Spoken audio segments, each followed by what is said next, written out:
All right, cousin, let's strap in to another movie review together. Get our seatbelts on, because this is going to be a wild ride. Tonight we saw Insidious Chapter 3. How many Insidious movies have you seen now? That was probably, I think that was my second. I think I saw the first, but I can't really recall. But you don't recall what the first one was about or anything? You know, these kind of scary movies nowadays tend to blend together a little bit. But I'm sure, like, once you get going and the juices start flowing, I'll start remembering some stuff. Well, I didn't know that this was actually a prequel.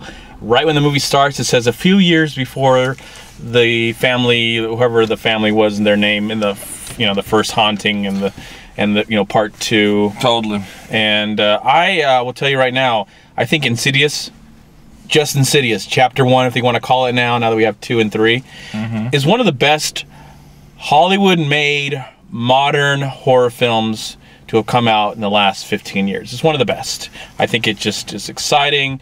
It has the thrills, the chills, creates the atmosphere, the creepiness, and has some good scary moments in the film. Now, when the sequel came out a few years later, a few years ago now, I was kind of excited to see this world explored again. But it was sad to find out that after watching Chapter 2, whatever you want to call it, that I was seeing one of the worst films I've ever seen in my life.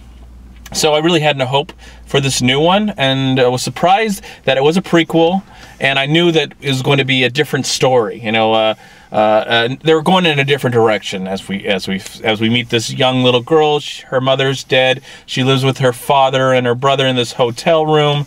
She asks for the advice of the crazy psychic lady from the first film, and all these people are brought together. The people that we kind of liked from the first movie. These, Ghostbusters of some kind with this psychic of everything, as weird things are starting to happen to her and blah, blah, blah, blah, blah, blah, blah. Anything you want to say before we say our feelings about the movie? Well, I was really want to carry on with the blah, blah, blah. I like that. Like the blah, blah, blah, blah, blah. Like, for me, I definitely want to say, one of my biggest things about movies like of this genre nowadays is really, it's getting harder and harder to kind of, scare us, or even like seriously keep our interest, because there's so many things in these types of movies that just get overplayed. And it's now at the point like where when they go to a slow caption scene, or when they're like doing a scene where like they're clear shotting the person and then it's blurry in the back, and then you always know that like the scenarios now. Like, there's going to either be somebody that like appears next to them, or like in the shadows behind them, or like underneath the curtains in the other room that you're just like panning to the side of with the view of them, or like when they look over something and it's just something's going to pop up as soon as they raise their head back up. It's just like you've got all the scenarios in your head now, and it's just really kind of like, I feel for the directors nowadays, because it's like, how do you make a fresh movie about a genre to scare people when in reality it seems like all the playbook has been used so many times that all of the pages are so worn that it's like as if they can't read how to do it better or differently anymore, because since it's all blurred together now, there's like there's nothing for originality. There's no way for them to know that they can do something new, because they don't even notice that it's been done before, because there's been so many movies that you're just like, your brain's bled out of your ears, and you just kind of just have this dumb feeling now. And that's what I kind of feel like. Now, how do you feel about this movie? This movie, I want to say in the beginning I was very excited, because some of the cast members I really actually like. Like the main actor guy that plays the father. He's a pretty good actor. I don't remember what his name is. You talk and I'll try and figure out what his name is. I just saw him on like a TV show. It was with the guy from Entourage, the little guy with the beard that's now lost like 50 pounds. Turtle, yeah. Okay. And his name is Dermot Mulroney. I think he's Mulroney. I think he's a really plays great, the father. Yeah, I think he was really great.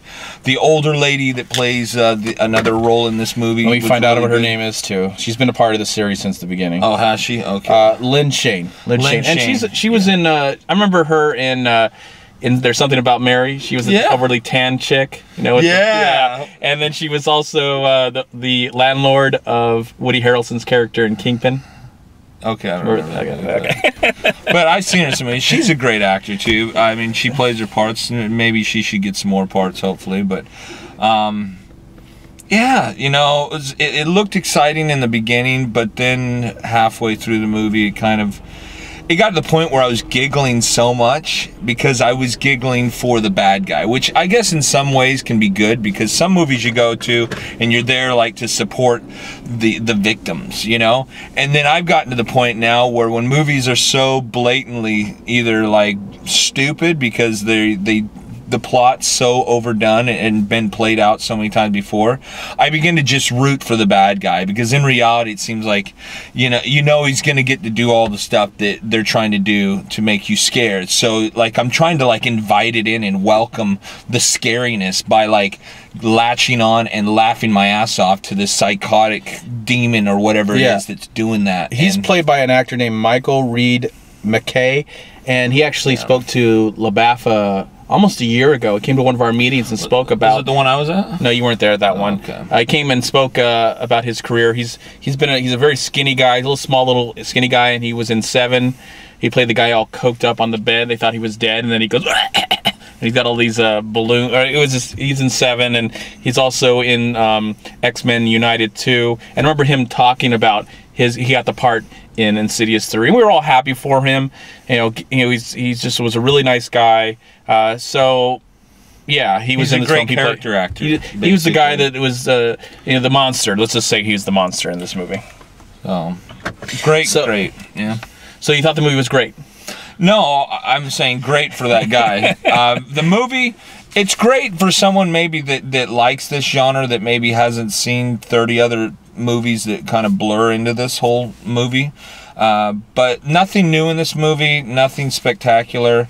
A lot of the scenes were kind of just boring, and yeah, I expected more, but at the same time, I always try to come from that angle so that I can be hyped for the movie, but I don't know if this genre really can hold me anymore, just because I don't know if there's anything that can be done that's spectacular anymore.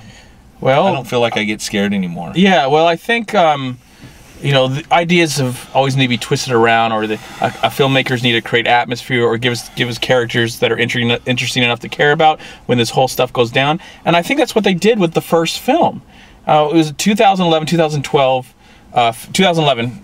film, and Insidious, for me, captured what I really like about horror films, when they can create this whole experience and this whole vibe and all this atmosphere to get you to really believe in what's happening on screen. And now they're still milking the tit of this whole idea. With the second one, they pretty much showed you how it all happened with the first one, which I absolutely hated. And this one, taking that new direction, this movie is not a terrible film. Some people might enjoy it, but for me, they have this, the idea of when you go into the bad place, it's called the Further. It's called the Further, and my phone, sorry. To me, it was like we were going further down this hole of blandness, because this movie bored the hell out of me. Nothing happens that's very interesting. The acting's okay, the setting is cool, the camera looks like it's set up well, but I didn't get involved in this story until the very final act of the movie, and it was already too late. In the final act, lots of stuff happens that I'm not going to say right here, but I was starting to go like, oh, it's starting to become a movie now. It really feels like it's starting to become some sort of film. So I'm going to start to get involved of some kind. But why did it take an hour and a half to get here? So, not a terrible film, but something that just felt like a complete unnecessary cash grab. Of course, it's Blumhouse. I like Jason Blum. I've met him. He's a nice guy. I know he's all for the money and making small projects and making lots of money from it. This feels like just another lazy opportunity. And Jason Wan, who of course went on to do Fast and Furious and directed the first Insidious movies, steps back, and he had a small cameo. But his partner in crime, who helped good friends create the Saw series and this series, steps into the director's chair, I think for the first time as the writer-director. have some fun, have some imagination. This movie is void of imagination. I was just completely, extremely bored by this entire film. It's just a boring movie. It's not scary, doesn't create any feelings, there's no real emotion. There's some things that kind of happen near the end that were like, oh, finally, movie, finally. But overall, complete waste of time. I'm done talking about it, and I tell you, I'm not excited about chapter 4, 5, 6. How many they're just going to put out. It really makes me sad. I know you want to say something, but it really makes me sad of what comes from the Hollywood scene when it comes to horror. Yeah. It makes me sad, and I think thanks to the indie world, I think there's some amazing imagination that's still coming from indie filmmakers that are taking old ideas, stuff that they liked from the 80s or the 70s or the 60s, twisting it around and making probably the most original horror films coming out nowadays. But when it comes to Hollywood, this is just another reminder of just the blandness in the horror genre that's coming from Hollywood. Trying to milk another movie, and it's like, let me give you an idea, Hollywood, and I know you listen to this show a lot. No, you don't. So. No, they don't give a crap. That's fine. But anyways, my thing is you wanna make $1 billion movie series like you did with the Harry Potters and things like that. Come from the opposite angle. Like, what I want to see in a scary movie now is actually more like an action movie. I want to see it to where the shadow people come out like they always do in these movies. Because I'm going to tell you, from my personal opinion, like, as a kid, I used to get the same dream, like, all the time, and it was these shadow people that came out of my closets, and sometimes they'd come out of, like, the doors and stuff like that, or under the bed, just like they always do in the scary movies. But it got to the point, like, sometimes I felt like I'd wake up and I'd see a hand on my pillow, and I got, like, so into my fear that I started to really believe this. So that's why I imagine I was able to always come back to this dream all the time. And then eventually what mastered it for me was that they would grab me like they do in this movie, and it'd make me feel like they're going to throw me around the room. I eventually started being able to believe that there was a gun there or a bat or something, and it would just appear. And then I got on the offensive, and I went and beat the sheez out of all of these people, okay? And I would chase them into the garage, and I would just go and rampage, and I'd be throwing them against the walls and just pound them. Make a movie where the victim becomes the oppressor, and just, like, make a badass action flick out of smashing these guys. That would be awesome. Well, now that James Wan has moved from the horror genre somewhat and made the Fast 7 movies, a horror action movie where the victim becomes the bad guy and starts, like, victimizing the shadow. Okay, calm down. So maybe James Wan needs to take that Fast Furious action feel that he has now and turn it into like an action horror film. That would be fun. But Insidious Chapter 3 gets 2 stars out of 4 from me. How about you? I'm gonna give it a knuckle and a half. A knuckle and a half. A knuckle and a half. Yeah, not much going on there. Yeah, I'm just not looking forward to what comes next from these filmmakers, unless they can scrap this whole.